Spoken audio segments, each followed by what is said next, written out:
Hi, everybody. Thought I would give you another screencast just in case you missed me.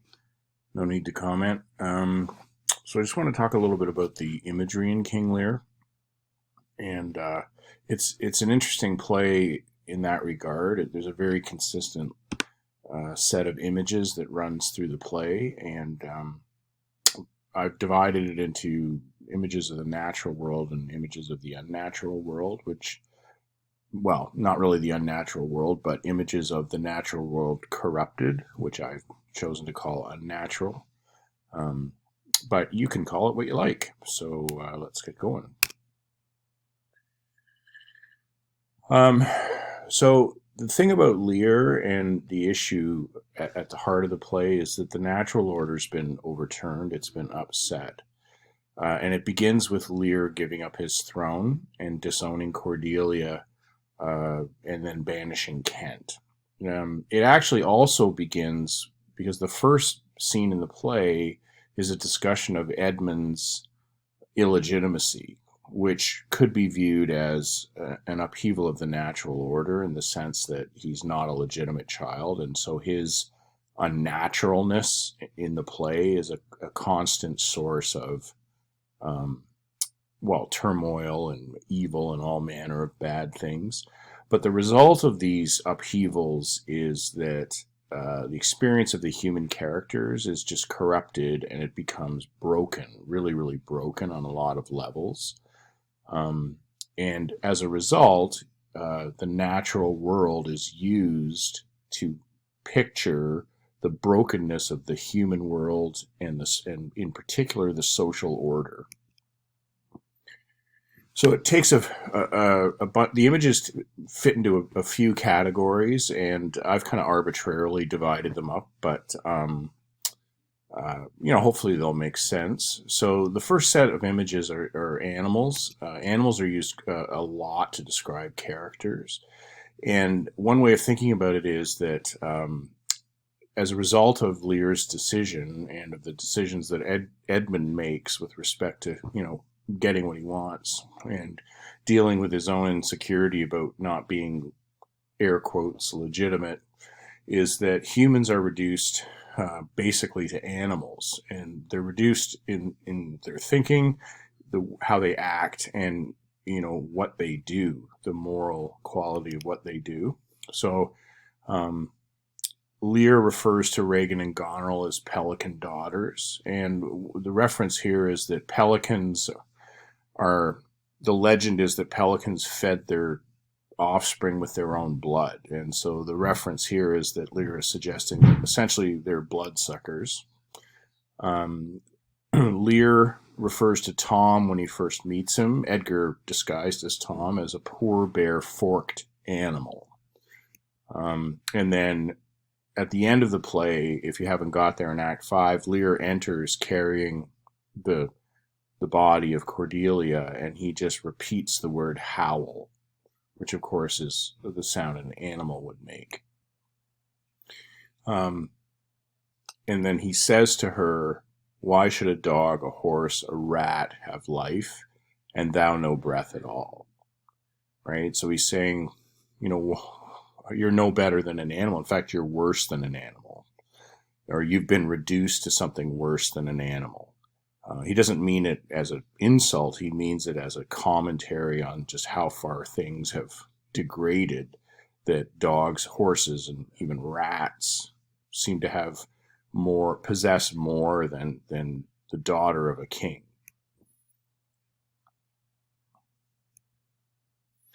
At one point, Lear says to Kent, "Come not between the dragon and his wrath." Right? So he's picturing himself as a dragon. He calls Goneril a detested kite. A kite is a scavenging bird, like a raptor or even a vulture. And then he says man's life is as cheap as beasts. And then he compares Regan to a vulture. So both Goneril and Regan are, referred to as these scavenging creatures, these bird-like scavenging creatures. And there's probably a subtle reference to the harpies in Greek mythology, which were bird-like women who were used by Zeus to punish people who Zeus had taken a disliking to. There's many images of physical suffering in the play, and there's many examples of physical suffering, but even when there's not a direct example, the characters talk about it a lot.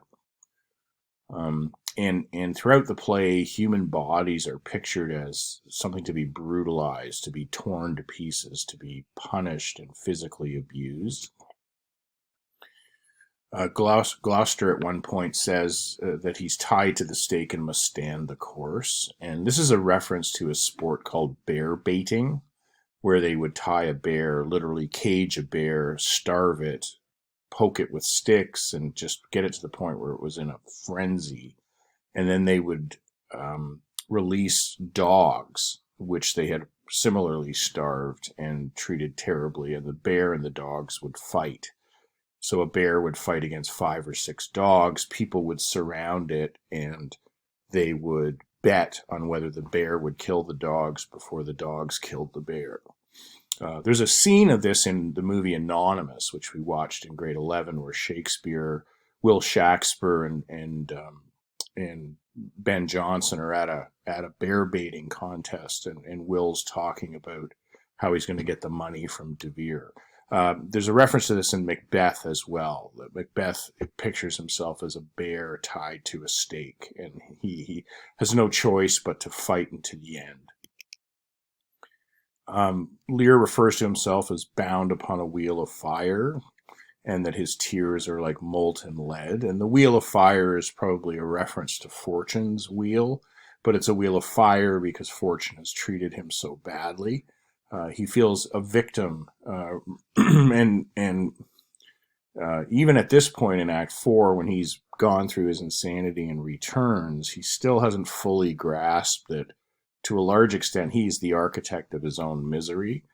He still feels like somehow somebody's done him a bad, or given him a bad deal, which, I think there's probably an argument that he might be right. There's a reference in Act 5 near the end of the play of, I think Kent says this when Lear dies. Kent says, just let him rest, and he's saying that anyone who would make him continue to live after what he suffered it would be like putting him on a rack. And the rack was an instrument that would stretch a body to the point of pulling the bones and joints apart. It was used as a means of torture. And so it's an image of a broken body, of torture and physical violence.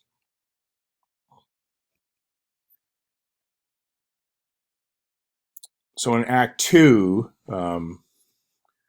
right, this is where Edmund talks about Edgar hurting him, and there's a connection here between unnatural purposes and physical suffering, which is strong in the play.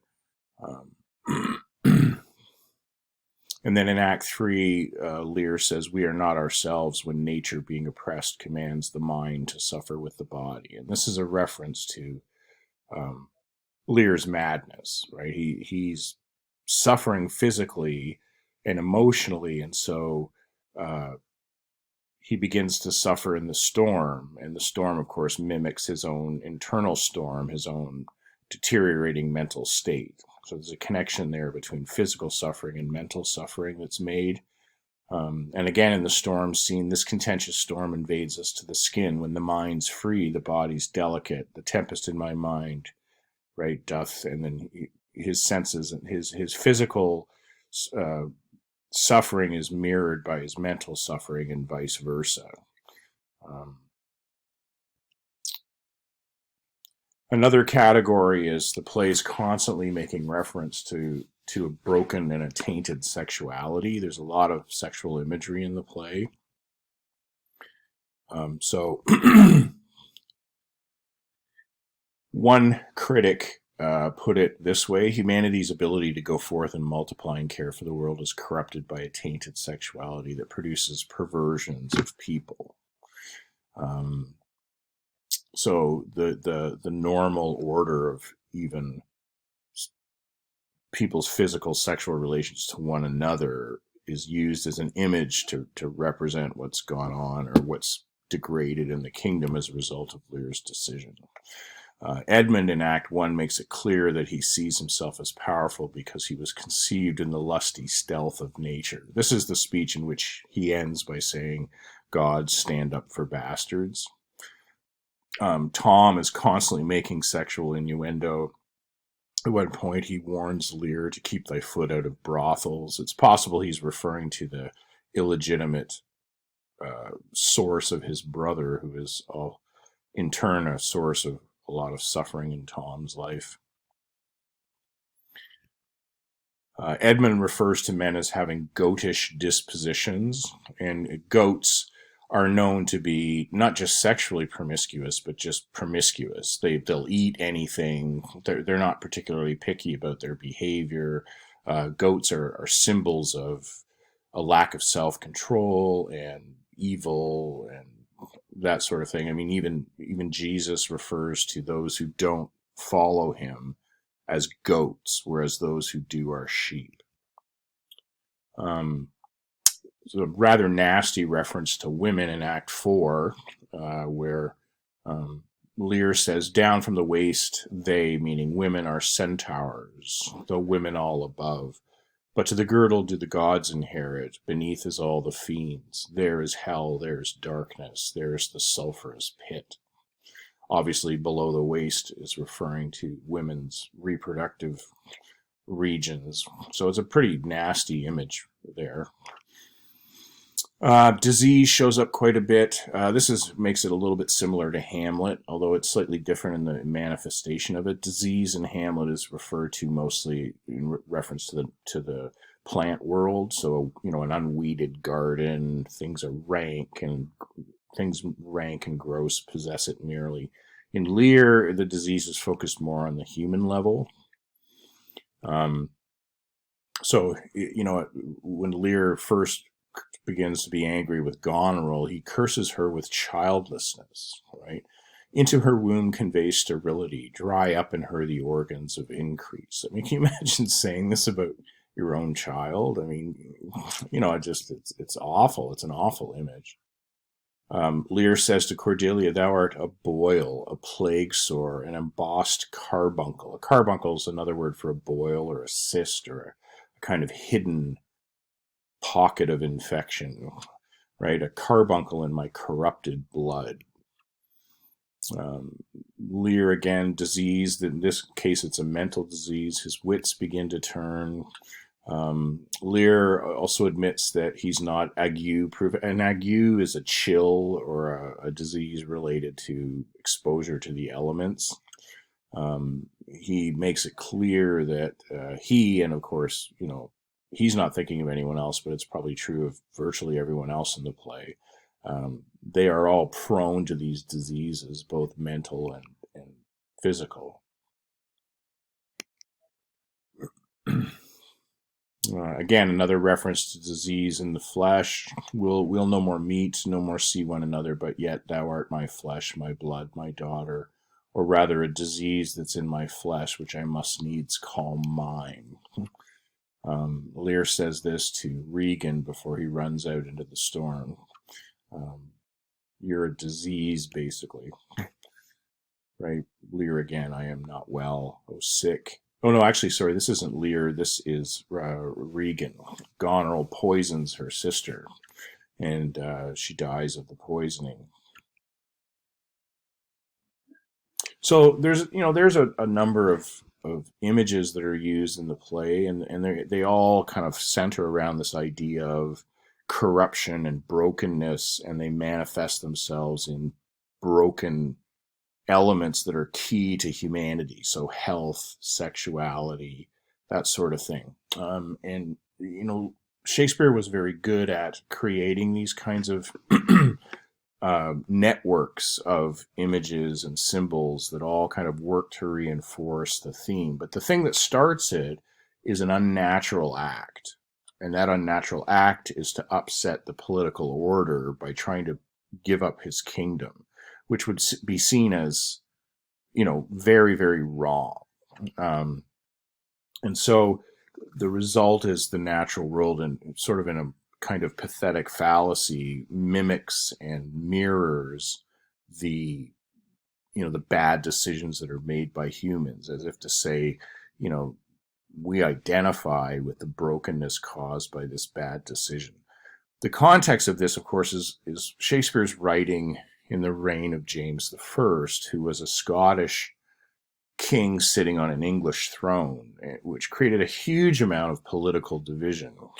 And so, you know, as a James was Shakespeare's patron, and so Shakespeare had a kind of duty to make sure that he tried to send a message that supported the guy who was paying his bills. Not to mention the fact that insulting the king was dangerous business. So one way to look at the play is what Lear is saying is that the monarchy must be respected, regardless of whether you agree with the decisions or not, whether you, you know, feel like the king is rightfully the king or not. The king is the king, and therefore, by definition, the king is God's representative, God's appointed leader of the country, and it's not up to you as citizens, i.e. Goneril and Regan, to usurp that power. So Lear was happened at an interesting time in English history where there was a lot of turmoil in the kingdom. The Catholics sort of had hoped that when Elizabeth died that they might put a Catholic king on the throne, and when James, a Protestant, a Presbyterian, was put on the throne, they hatched a plot to eliminate not only James but also the entire English aristocracy by blowing up the Houses of Parliament. James had several other attempts made on his life.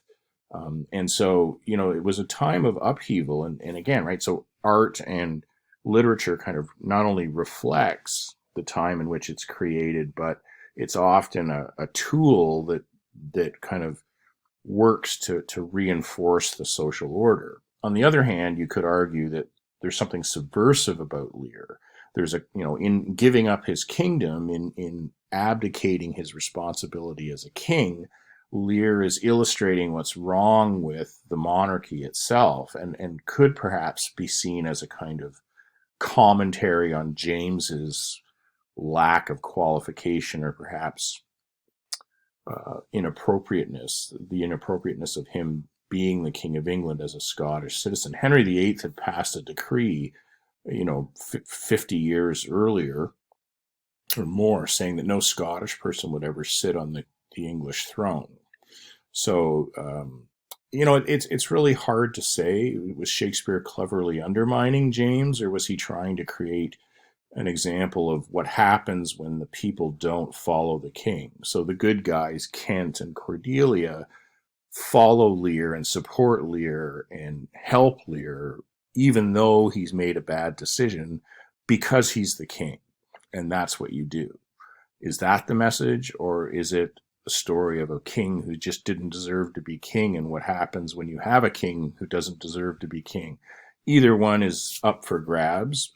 But anyway, so there's some thoughts about the play with respect to imagery and context. And yeah, I hope that enhances your reading of it. And I hope everybody's doing well.